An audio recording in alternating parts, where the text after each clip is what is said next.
Hello everyone, Phil here, and welcome to DSP versus the Internet, my weekly show where I react to clips from all over the internet as submitted by my channel members here on DSPReacts.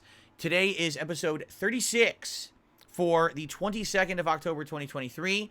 Again, this week it looks like we've got a good variety of clips submitted, a lot of which are going to be Halloween horror themed, which I'm happy. I love these timely seasonal submissions. It's actually been quite a good quite a good month for submissions because of all the Halloween themed stuff. So let's get started. I'm not necessarily going to watch the entirety of every video. This one's 15 minutes long. That's pretty long. I'll probably watch maybe one or two of the stories here. See, this is the top 3 random encounters, so maybe we'll watch the first 1 or 2 and move on to the next.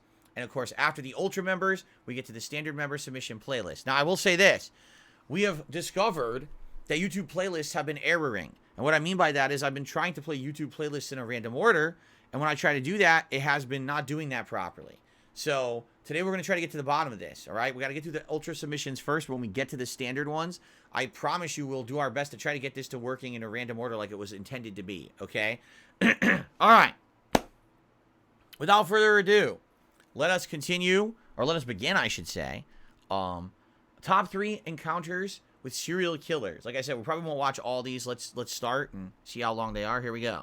United States alone, there are at least 2,000 active, uncaught serial killers just running wild. Which means if you live in America, you may have already had an interaction with a serial killer. Probably have, right? You just didn't know it. But today, I'm going to share 3 progressively more disturbing cases of Americans that had an interaction with a serial killer, but came to find out later that it was a serial killer. But before we get into those stories, if you're a fan of the strange, dark, and mysterious delivered in story format, then you've come to the right place, because that's all I do, and I upload 3, 4, even 5 times every week.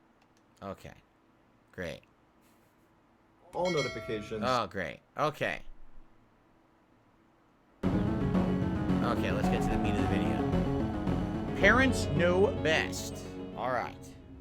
After spending 21 years in the U.S. Army, a man retires and moves to Central Florida with his wife and young son. Although his family had plenty of money because he had a pension coming in and his wife still worked full-time, he just got bored really quickly after moving to Central Florida and decided he would just take a job doing something just to stay occupied. And so he ended up taking a job at a highway gas station. One of the primary reasons he chose this particular job is because the owners of the gas station didn't care if his son came along to help him stock shelves and hang out behind the cash register. And so for years, that's just how it went. The man would work at the gas station and his son would tag along. Even after his son became a teenager and you'd think might be wanting to do other things, well, the town was so small, there was almost nothing to do.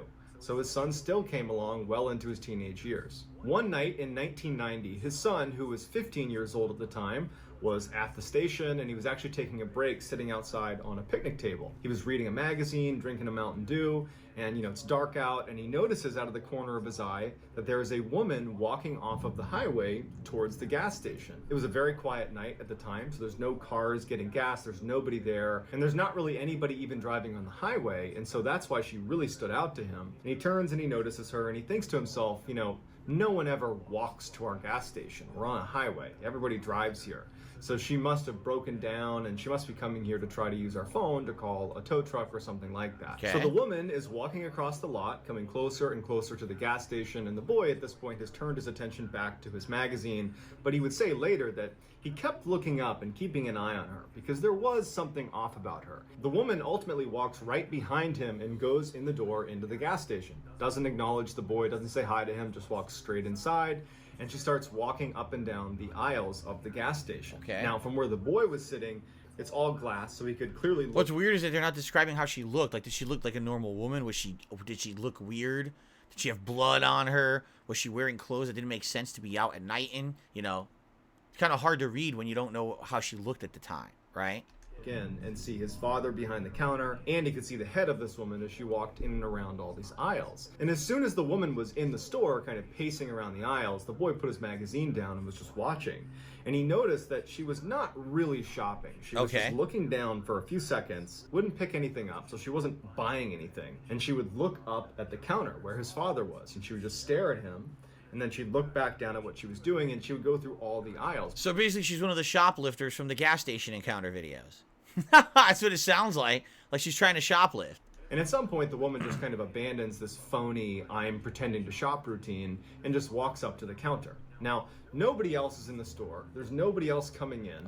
And so the boy could actually fairly clearly hear what she was saying to his father. And she told his father that she had broken down and she needed a ride, and could he drive her to Ocala, which was the next big town north of this gas station. And the boy would say that his father acted very strangely, because his father is normally incredibly pleasant with all the customers. He's very chatty even. Like, he talks to everybody who comes in the store. But as soon as this woman had gone in, his dad had seemed kind of dismissive and almost... That's the picture?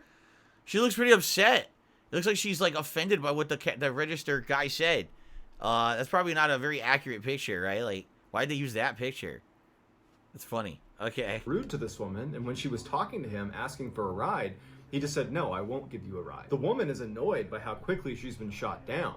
But instead of just taking no for an answer, she turns and looks at the boy who's sitting out on the bench, who's looking right at her, and she points at the boy, and she says, what about him? Is he your son? Can he give me a ride? The boy notices that his father, who's not within her eyesight, is looking at his son going, no. Like, whatever she wants from you, you're going to say no to it. Say no, that's the Terminator. No. By this because he's still trying to understand why his dad was so against helping this woman, because she clearly needs our help, or someone's help, but he just took his dad at face value. And when the woman's pointing at him, he knew, the boy, that if she came over and asked him, he would say no. But it wouldn't come to that, because the boy's father would say to the woman, no, my son's not going to give you a ride. You need to leave here immediately. Do not come back. Leave. We're not going to help you. She's furious. She's cussing him out. She storms out and slams the door. She starts cussing at the boy, and she walks off. The whole time she's turning around and flipping them off and screaming profanities at them, but she ultimately walks off, and the dad kind of followed her out and is standing next to his son as she walks off. And the boy asks his dad, like, what was her deal? Why did that happen? Why did you not want to help her? And the dad just said, I don't know, there was something off about her, and I don't know how to place it, but I did not want her around you. I knew I didn't want to give her a ride. I knew she had to go. A year later, the boy is in his room when he hears his dad in the other room yelling for him to come in here and look at the TV. Yeah. So he runs into the TV room, and on the TV is the same woman from the gas station, better known as Eileen Wuornos. She was a serial killer who used to pick up her male victims at gas stations in Florida. It's unclear whether the boy or the boy's father were her next victims. But by the time she had shown up at that gas station, she had already killed 4 people. And following that interaction with them at the gas station, she had gone on to kill 3 more people, including someone in Ocala, Florida. They were next. The town she had asked them to give her a ride to. Eileen had been caught. That's why she was on TV, and she was later sentenced to death. Wow. All right, we'll watch one more, and then we'll go to the next clip. In the late 1970s, so they narrowly avoided it. Narrowly avoided getting killed. Had just gotten out of class and decided he didn't want to pay for a taxi, so he decided he would hitchhike his way home. Now, this was something he routinely did, and at the time was socially acceptable. So he goes down to the road and he puts his thumb out, and eventually a car pulls up, and he would describe the man that is pulling up as looking normal and even friendly and lighthearted. It's a middle-aged guy, and he tells the student, hey, come on in, hop inside, I'll give you a ride. The student did not feel threatened by this guy and felt like overall this was safe, and so he hops in the passenger seat. He tells this man where he wants to go. He says, okay, and they start driving off. So as they're driving, it's silent in the car. They're not making chit-chat. They're just driving along. And the student notices that the man misses the turn to go where he needs to go. So the student turns to the man and says, hey, you missed the turn. Do you mind turning around and going back this way? Or, if you want, you can just drop me off here and I'm happy to walk. We're not that far away. The man, who had seemed really nice and lighthearted, suddenly had this really intense demeanor come over him. And he turns and looks at the student and goes, oh no, you're coming with me. The student is frozen in fear. He doesn't know what to do, but he knows immediately that this is not an idle threat. I don't know who he is, I don't know what's gonna happen, but it's gonna be bad for me. I have to get out. And so as soon as the car began to slow down even a little bit, they're still driving, they're not stopped. The student unlocks the door, opens the car, and jumps out of the moving car and smashes into the ground, rolls against the side of the curb, but is ultimately unhurt. He's banged up from jumping out of a moving car, but he was able to stand up and run back to his house. He didn't call the police because he really didn't know what to tell them, because he didn't have a great description of the guy. He didn't have his license license plate number. And the guy didn't do anything totally aggressive. It was more of a threat but an ambiguous threat at best. It wasn't really clear what he wanted to do with him. It definitely did not seem good, but it just wasn't enough for him to call the police. And so the student just feels lucky. It's not an ambiguous. That he got out of there. It's not an ambiguous threat. He's basically kidnapping the kid because he's against his will taking him somewhere. But the problem is, if he has no actual good physical description and no license plate number, I mean, what are the cops going to do? Literally, absolutely nothing. So what's the point? Okay. On with his life. A couple of years go by. The student at this point has basically forgotten about this encounter with the stranger.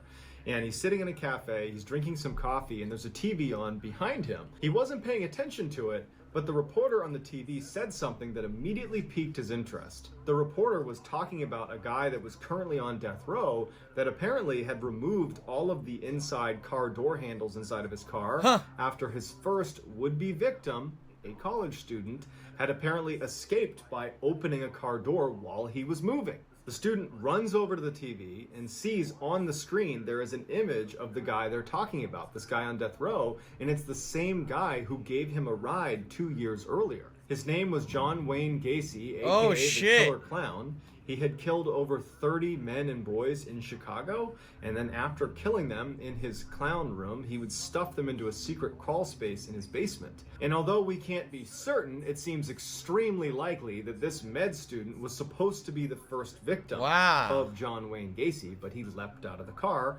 forcing John Wayne Gacy to change his strategy and make sure the next person was not able to do that. Wow. Fascinating, because John Wayne Gacy is one of the more well-known serial killers in the United States. So, damn, did he dodge a bullet? Right? Holy shit! All right, let's move on. This is a good. I like these videos, but we want to move on. Thank you to the Ultra members who submitted these for the week. Let's go to the next. Dramatizations of real events. So this is not 100% accurate. One of my most memorable, well-known calls for service occurred while I was working at the Phoenix Convention Center in May of 2017. 2017. I was working for Phoenix Fan Fusion. It's a costume and comic festival. Tens of thousands of people come to this convention and enjoy pop culture media. It's one of the largest in America, and I'm proud to say hell of a mishmash right there. And I've been working Harry with Potter them and for Naruto. several years at this point. And we were patrolling the convention. You know, I have an affinity for comic books. I've been going to comic book conventions for, at that point, over 15 years. And my expertise is, you know, recognizing different costumed characters, understanding some of the crowd management issues that come along with comic book conventions. And this person stands out to me. He's dressed as the Punisher. What draws my attention is the elaborate prop replica weapons that he has in his possession that all appear to be credentialed, okay to be inside the convention center. Oh, they seem okay.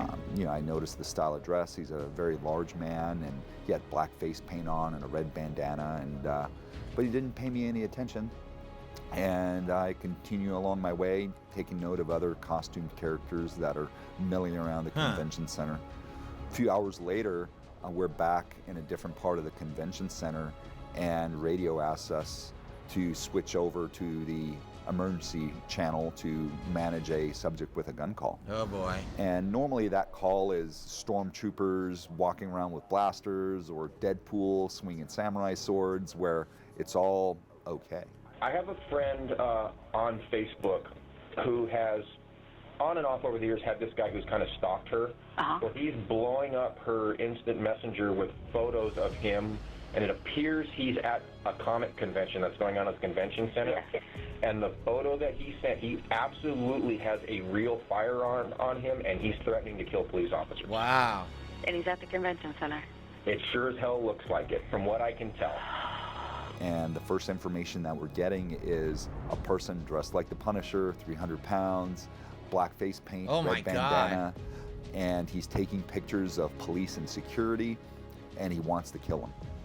And I immediately knew who that person was. Yeah. And we made contact with him. We were able to safely take him into custody after a brief struggle. And you know, he was a little upset, and I told him it was going to be okay. And what we discovered then is a large armament that he came into the convention center with. He gets taken Now, into hold on a custody. second here. Don't they have metal detectors at a big convention like that? Because I've been to conventions like Comic-Con, and they absolutely have, like, metal detectors and stuff at the doors. Did they not have it at this particular one? This is Phoenix, Arizona. That's a little weird, because, like, even your cosplay outfit, you're not allowed to have a real weapon. You can't walk into a cosplay convention with a real sword. That's not allowed. You can have a fake sword, right? Arizona is open carry, but no. But it's open carry only in. You still can't go to a private event with a weapon, correct? I don't know, because that doesn't seem to make sense to me. That he walked in with an arsenal, and no one was able to detect that he had all these weapons on him at a public event like that. But okay, Taken to police headquarters and interviewed, and the show goes on. We didn't understand what we were about to learn, what this person was planning on doing. Jason David Frank, he's the Green Ranger, and he was a first-time guest of the show, and he had such an amazing crowd following, and his style of celebrity, he was really engaging with his fans, and what he told everybody that he's going to stay at the show until he signs every autograph for everybody waiting in a line for him. So now, hours later, it's about 9 o'clock at night, the convention center's closed, and Jason still has 100 fans in line waiting to meet him. And as I'm standing there, look who it is, watching the crowd just really enjoy That's their the guy experience who with played Jason, John Bernthal, played the I get a phone Punisher. call from the investigations lieutenant. And then she informs me that the person that we arrested that day was there to assassinate him. He was planning on, creating a mass casualty event. He had planned for months this plot. For what? He's insane. We were fortunate enough to be able to intervene. And, what we learned is, hey, he was seated right outside the room where he was about to make a public appearance in a few hours, and he was going to walk in and, do some evil. From that point on, conventions as we know it, security practices has changed. You can see the impact it made. Air 15 here capturing the long lines of fans just trying to get inside. First of all, I'm very grateful to the Phoenix Police Department for their brave and outstanding efforts, which avoided a terrible tragedy. This incident is an eye-opening situation to increase and add more securities at all Comic-Cons around the world. And what's awesome is Phoenix Fan Fusion is still the safest comic book convention in America. And one byproduct of this event is my friendship that I developed with Jason. He told me I saved his life. And he said, I love you. Aww. And I said I loved him back. I never realized since his passing is how much you mean to some people. You never realize the magnitude, the impact that you have on a person's life, and vice versa. And, Jason was a friend to the end. That's my most memorable call. Damn. It's a sad story. Jason David Frank has passed, and it's a sad story that people are in that situation in their lives that they're just nuts and they're going to do awful things to people. Like, what on earth? Like, was there any logic to what he was going to do? Of course there wasn't. The guy was unhinged and snapped. What are you going to murder Jason David Frank for? And a bunch of other people at the convention. What are you doing? Right? Anyway. Man, what a story. All right, on to the next. The universe of Final Fantasy VII is full of stories about loss, grief, and trauma, yet perhaps one of the most tragic stories within the game is that of the main villain, Sephiroth. The tale of Sephiroth is an interesting one to be sure. He goes from being a celebrated war hero who serves as an inspiration to others, to a mass-murdering psychopath hell-bent on destroying the planet. It's a drastic change of character that forces us to ask why and how such a transformation occurred. So today, I'll be using real-life psychological concepts and case studies to explore the downfall of Sephiroth. First, a quick spoiler warning for the compilation of Final Fantasy. He's going to use real psychology to explain a fictional character that didn't exist and literally doesn't follow real psychology. You know what I mean? That's like, oh, today we're going to analyze Metallo in Superman. He's not real. And he changes from writer to writer. You know what I mean? Like, this is kind of funny, actually. He's going to use real-life analyzation techniques on a fictional character. Okay. Let's skip a bit into this. After 5 slums, while Sephiroth and Zack are on deployment. Sephiroth, being fully aware of Zack's relationship with Aerith, picks up on Zack's concern. He then grants Zack permission to head back so that he can go and protect Aerith. Permission to return. Granted. Furthermore, in Nibelheim, he tells Cloud that he can leave his post in order to see his family and friends. Cloud? That's not Cloud. That's Zack.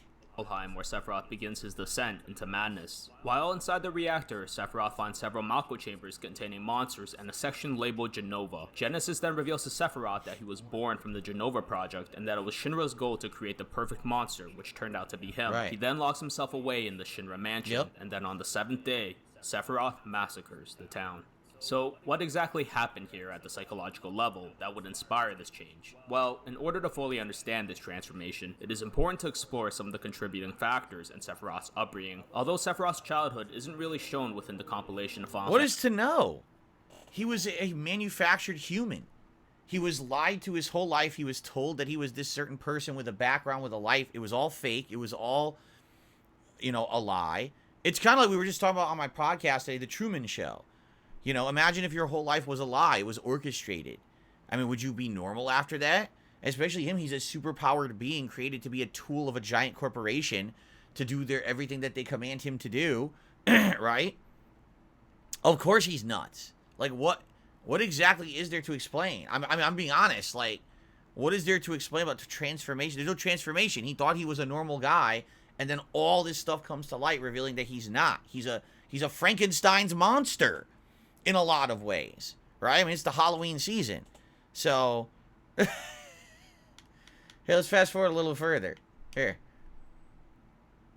Project and what? Shinra noticed his exceptional physical prowess and raised him to be a super soldier. His success still advanced the Genova project, leading to the creation of Soldier. Shinra told him nothing of his true parentage. He grew up believing his mother's name was Genova. Sephiroth felt different from other children, but didn't know of the experiments that had created him. Once they found out about his exceptional physical ability, Shinra raised him with the sole intention of turning him into a super soldier. Exactly. So if everything you're ever told in your life was a lie, right? Then why would you not go nuts? Identity without... Identity foreclosure is an identity status which Marcia claimed is an identity developed by an individual without much choice. The foreclosure status is when a commitment is made without exploring alternatives. Often these commitments are based on parental ideas and beliefs that are accepted without question. If his father ended up... An example of this would be a son of a farmer who learns that his father is selling the farm, whose identity as an heir to the farm and the lifestyle and identity of a farmer has been shaken by that news. Sure, imagine if your whole life you were told you were going to become the next inheritor of a company because your parents own it. And then, a week before you're supposed to inherit the company, oh, by the way, we're selling the company off. You're going to have to do something else with your life. But your whole life, you've been groomed to just be the next person who runs this company. So now your entire identity is shattered, and now you're supposed to find something else to do with your life. That could totally drive you nuts, correct? And that's what happened with Sephiroth. He's told he's a normal person. He's told all these things about his life and everything, and just to find out you're a monster. You're the first ever engineered human experiment, and we're going to make other people now, because you're a success, we're going to make a whole army of these people, right? I mean, there's nothing really to analyze here. He's nuts because Shinra's evil, and they fucked with him. I mean, it sucks because he's the most powerful evil, and he's going to destroy the whole planet as a result. So ultimately, who's the worst evil there, right? But I don't think there's much to really analyze here. Okay, next video. So, I'm going to say this. In the last few weeks, if you guys haven't noticed, a lot of people have been submitting old clips of my content. First of all, I kind of wish more people had submitted these during my retrospective, which took place back in August, okay? I don't mind watching my own stuff, but it's getting excessive now. Like, every single week, people keep submitting old stuff of me, and it gets boring. It gets boring to watch the same stuff every week. Now, I get it. This is me playing Saw. It's Halloween. It's pertinent to now. But aren't you tired of watching me play stuff? Like, I'm tired of watching myself. It's been like 3-4 weeks in a row we've been doing this now. I'm kind of tired of it. So we'll watch a couple minutes of it, but then we're going to skip ahead. Hey. Not what people said about this one. The point smorgasbord. Oh, Ew. okay. Hope he enjoyed his reward there. So much in my life. Oh, look at this guy. Hey, you didn't do too well, did ya? Ha ha! Trapped in a barbed wire room. Spraying fucking water everywhere.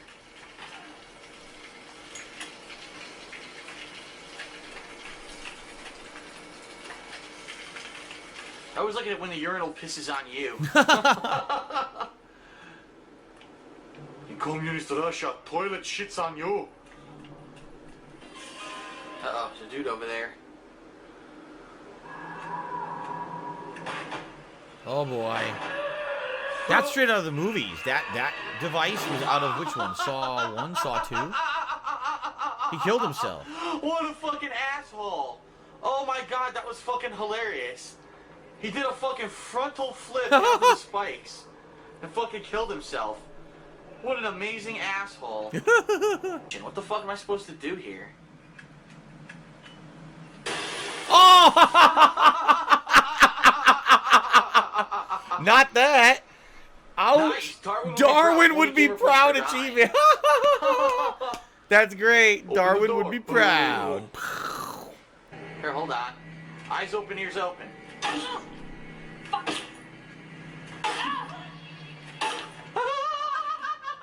Eyes open, ears open, bitch. Eyes open, ears open. What the hell? Yeah, you can't get rid of her. Look, she won't die. What a great game. I can't beat her. Look, she won't go down. What the fuck? I broke the spike bat on her. The invincible Happy NPC. Halloween, bitch! I'll punch you in your titty.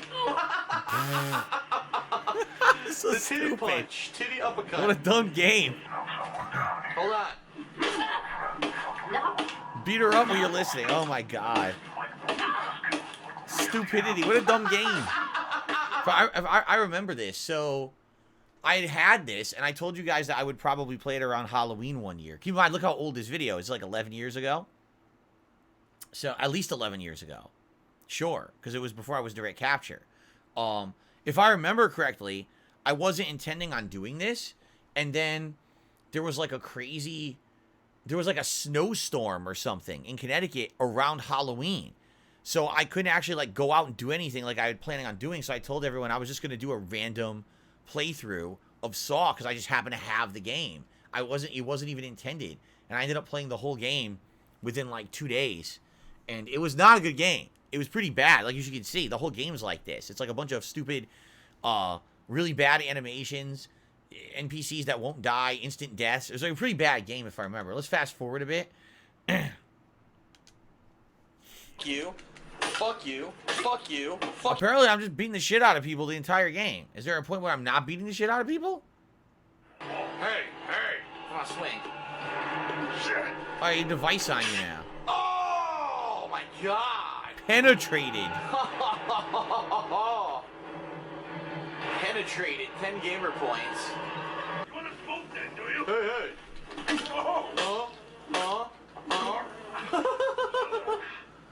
This is the stupidest game. I'm gonna beat you now. Jab, jab, jab.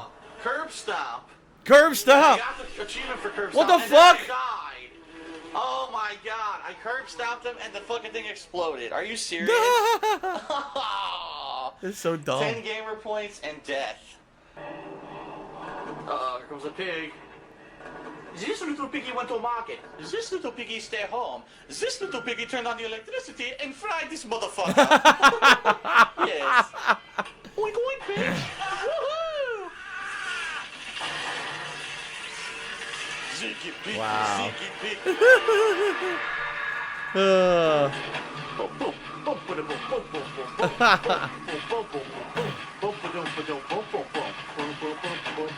What the fuck? No. He's going in. Oh! Yo, he went on the plank and he couldn't turn around. If you accidentally go on a plank, you have to walk across it. What the fuck's that about? Guilty.